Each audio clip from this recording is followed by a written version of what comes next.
नमस्कार मित्रों। जो मुझे लगता है वह यह है कि जिनके जीवन में कमियां होंगी वह ही सफलता को पाने का प्रयास करते हैं, और प्रयास ही नहीं, अपने प्राणों को भी दांव पर लगाकर वह अपने लिए व अपने परिवार वालों के लिए सफलता प्राप्त करना चाहते हैं। वह खुद को फिनेंशियल लेवल पर स्ट्रॉन्ग बनाने की दिशा में भी हो सकता है, या किसी को बहुत बड़ी पदवी या पोजीशन पर खुद को पहुंचाना है और वह कमी में है। यदि वह वास्तव में कमियों से जूझ रहा है तो मेरा ऐसा मानना है कि वह व्यक्ति ही अपनी फुल स्ट्रेंथ से मेहनत कर सकता है और अपनी लाइफ चेंजिंग पोजीशन पर ला सकता है, जो कि उसकी ज़िंदगी को 360 डिग्री चेंज कर देती है। अब जैसा कि मैं देख रही हूँ, सुना मैंने बराक ओबामा जी अपने इंटरव्यू में कह रहे थे कि मैंने किचन में भी पढ़ाई करी है। तो वैसे ही जो बच्चे अपनी परिस्थितियों से जूझ रहे हैं, एक एग्ज़ाम्पल के द्वारा समझते हैं। एक परिवार है, उसमें 3 या 4 बच्चे हैं, माँ बाप हैं, किराए के मकान में रह रहे हैं, कोई होप नहीं, 4 से 5 हज़ार की सैलरी, कुछ भी नज़र नहीं आ रहा है।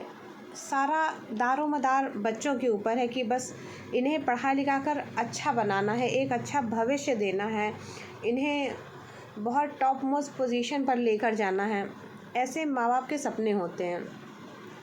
लेकिन जब वह कमियां हैं आपके जीवन में, आप एक एक चीज़ों के लिए स्ट्रगल कर रहे हैं, छोटी छोटी चीज़ों को ख़रीदने में सक्षम नहीं हो पा रहे हैं, बच्चों को फ़ीस भरने में भी आपको डिफ़िकल्टी का अनुभव हो रहा है, आप अपनी छोटी सी सैलरी में उनकी फ़ीस देने में, उनकी जो भी इच्छाएं हैं, आकांक्षाएं हैं, महत्वाकांक्षाएं हैं, उनको पूरा करने में आप खुद को सक्षम नहीं पा रहे हैं।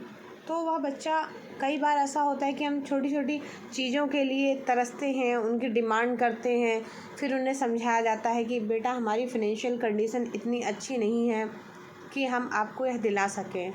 तो वह बच्चा उस कमी में, उन कमियों को समझता है, संतोष करता है और आगे बढ़ता है, और वह यह सोचता है कि मुझे कुछ ऐसा बड़ा मुकाम हासिल करना है कि मैं अपनी इस आर्थिक तंगी से ऊपर उठ सकूं और इतना धन कमा सकूं कि मैं अपने पूरे परिवार का उद्धार कर सकूं। तो इस तरह का दृढ़ संकल्प जो बच्चे लेकर चलते हैं, वह ही जीवन में कुछ मुकाम हासिल कर सकते हैं। अब ऐसा मैं इसलिए कह रही हूँ कि उन्होंने उन तंगियों को झेला, उन कमियों को झेला जो कि उनकी लाइफ में आ रही हैं, और उनसे स्ट्रगल किया, उनसे जूझा, और कभी जगह नहीं मिल रही तो कभी किचन में पढ़ाई की, कभी छत पर पढ़ाई की। एक ही रूम है उनके पास, उसी में ही उन्हें सब कुछ करना है, 5 से 6 लोगों को सोना है, और वह इधर उधर रहकर वह बच्चा अपनी पढ़ाई को किसी तरह से पूरा कर रहा है, 8 से 10 घंटे पढ़ रहा है, अपने पूरे एफर्ट्स दे रहा है। तो इस तरह से वह अपने जीवन को एक परिवर्तन देने का प्रयास कर रहा है, और एक ऐसा परिवर्तन जो पूरे परिवार का अपलिफ्टमेंट कर दें। तो मैं देख पाती हूँ कि ऐसे बहुत से लोग जिन्होंने बहुत ही ज़्यादा स्कार्सिटी में अपना जीवन बिताया, कमियों में जीवन बिताया, और उन चीज़ों के अभाव से जूझे वो, और उन चीज़ों के अभाव को महसूस किया उन्होंने कि अब मुझे अपनी लाइफ को पूरी तरह से चेंज करना है और मेहनत से चेंज करना है। और वह 3 बजे ही उठ जा रहे हैं, किचन में बैठ के पढ़ रहे हैं, छत पे चले जा रहे हैं, वहाँ बैठ के पढ़ रहे हैं, किराए का मकान है आपके पास, आपके फाइनेंसेस बिल्कुल भी मैनेज नहीं हो पा रहे हैं। तो इस तरह की तंगियों में जो रहता है, कई बार हमने देखा है कि गरीब घरों के लड़कों का सिलेक्शन बहुत जल्दी हो जाता है। वह 80s में, अपने 20s में, 22 होते होते पुलिस में सिलेक्शन हो गया, और कई बार कुछ हद तक तो उनकी किस्मत भी साथ देती है, इसलिए क्योंकि उन्होंने इतना स्ट्रगल किया और उन संघर्षों से वो जूझे। उन्होंने इतनी आर्थिक तंगी देखने के बावजूद भी, उनके पास 2 ही सेट कपड़े हैं, उसी में पूरे साल भर गुजारा चल रहा है।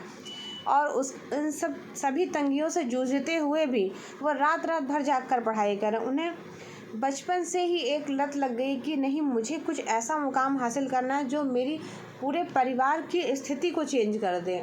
और वह ऐसा करने में सक्षम भी होते हैं, क्योंकि उन्होंने इतना प्रयास ही कर दिया है कि वह उनकी लाइफ, उनका मुकद्दर बदलना ही बदलना है। परमात्मा स्वयं आकर खड़े हो जाते हैं उन्हें सब कुछ प्रदान करने के लिए। अब एक दूसरी स्थिति देख लेते हैं जहाँ पर सब कुछ भरा है। अब वह व्यक्ति सोचता है कि यार सब तो है मेरे पास, फिर जॉब के लिए इतना प्रयास क्यों करना, मिलनी होगी मिलेगी नहीं, बिजनेस करेंगे। तो जो व्यक्ति इस माइंडसेट से चल रहा है उसको फिर जॉब कैसे मिल सकती है? उसे जॉब लेने में और डिफ़िकल्टी है, क्योंकि ना तो उसका सुबह उठने का मन करेगा, वो 10 बजे सो के उठेगा। फिर ना ही उसका किसी घर का काम करने का मन करेगा, क्योंकि उसको पता है सब है उसके पास, नौकर भी हैं, नौकर चाय लेकर खड़े हुए हैं और 10 बजे तक उसको जगाने का प्रयास किया जा रहा है। उसमें संस्कार भी नहीं डाले जा रहे हैं, क्योंकि 10 बजे सो के उठ रहा है। फिर वो अपनी मनमानी जीवन जी रहा है और फिर सोचता है कि पैसा तो भरा पड़ा है, क्या कुछ ऐसा नया करें, नए व्यसनों में लगाएं पैसे को। आखिर उसका माइंडसेट ये बन गया है कि मैं अपने पिताजी की अकेली संतान हूँ, आखिर इतना कमाया है मेरे पिताजी ने, तो इसको खर्च कौन करेगा, कोई खर्च करने वाला भी होना चाहिए। इस तरह के वक्तव्य हम सुनते हैं। तो जिसका माइंडसेट कुछ इस तरह का हो गया कि उसको अपने फादर के ऊपर ही डिपेंडेंट रहना है और पढ़ कर क्या होगा, मेहनत करके क्या होगा, सब तो है मेरे पास। तो इस तरह का माइंडसेट रखने वाला व्यक्ति कभी भी ज़िंदगी में सफलता हासिल नहीं कर पाएगा, क्योंकि सफलता खुद आपके पास चल कर नहीं आती है। आपको सफलता को पाने के लिए अकाट्य मेहनत करनी होती है, जिसको कि जो है मुकद्दर में यदि नहीं भी लिखा है तो आपको अपने मुकद्दर को चीर कर वो सफलता हासिल करनी होती है। सफलता की डेफिनेशन कुछ इस तरह से होती है कि आपको अपने मुकद्दर को, जो भी लिखा नहीं है उसको भी लिख देने का प्रयास करना। यह सिर्फ मेहनत के द्वारा संभव हो सकता है। जैसे कि कहते हैं कि करत करत अभ्यास की जड़ मति होते सुजान, रसरी आवत जाते है सिल पर परत निशान। यदि कोई बच्चा है, उसका पढ़ने में मन नहीं लगता है, वो उसको समझ में नहीं आता कि पढ़ें कैसे, क्या करें कि कैसे पढ़ें, मुझे याद हो जाए चीज़ें, मुझे याद नहीं होती, मैंने एक बार लेसन पढ़ा कुछ याद नहीं होता, तो उसके लिए यह दोहा है कि यदि बार बार आप उन चीज़ों को रिवाइज करते रहेंगे, बार बार पढ़ते रहेंगे, तो आपके जो कुछ लोग कहते हैं ना कि बेटा तुम्हारी बुद्धि तो मोटी है, तुमसे कुछ नहीं होगा, तुम चाहे 100 बार पढ़ लोगे तो भी तुम्हें ये लेसन याद होने वाला नहीं है, तुम्हारा दिमाग कमज़ोर है। तो ऐसा कुछ नहीं होता है। तो वह व्यक्ति बार बार अभ्यास कर रहा है, उसको लिख कर अभ्यास किया उसने, तो धीरे धीरे चीज़ें उसके माइंड में बैठने लगीं। वह मस्तिष्क जो कि क्योंकि आपने उसको इतनी नेगेटिविटी से भर दिया है, उस व्यक्ति को, उस बच्चे को आपने इतनी नेगेटिविटी से भर दिया है। बचपन से आप उससे कहते हैं बेटा तुम मोटे दिमाग के, तुमसे कुछ नहीं होगा, तुम कुछ नहीं पढ़ पाओगे, तुम्हें कुछ याद भी नहीं होगा। तुमने उसके दिमाग में भर दिया, ये बीज बो दिया तुमने, वो पौधा बड़ा हो चुका है। अब जब उसने ये कपलेट पढ़ा कि करत करत अभ्यास की जड़ मति होती सुजान, तो उसको समझ में आया कि हाँ, कि मैं बार बार अभ्यास करता रहूँगा तो मेरी इस मोटी बुद्धि में भी कुछ बैठ जाएगा। तो उसने मान लिया खुद को मोटी बुद्धि का, क्योंकि आप बचपन से फीडिंग करते आ रहे हैं उसके दिमाग में कि बेटा तुम मोटी बुद्धि के हो, तुमसे कुछ नहीं होने वाला। तो इस तरह की नेगेटिव बातों को अपने बच्चों के दिमाग में मत भरिए।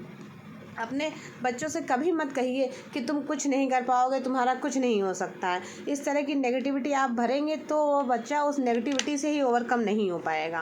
तो अच्छी बातों को अपने बच्चों के मस्तिष्क में डालिए, उन्हें पॉजिटिविटी प्रदान करिए। वो कुछ ना भी कर पाएँ तो भी आप उन्हें यह समझाइए कि बेटा तुम सब कुछ कर सकते हो, everything you can do, whatever you want you can do, believe in that, don't believe that you are a weak, stand up and express the divinity within you, it is said by Swami Vivekananda.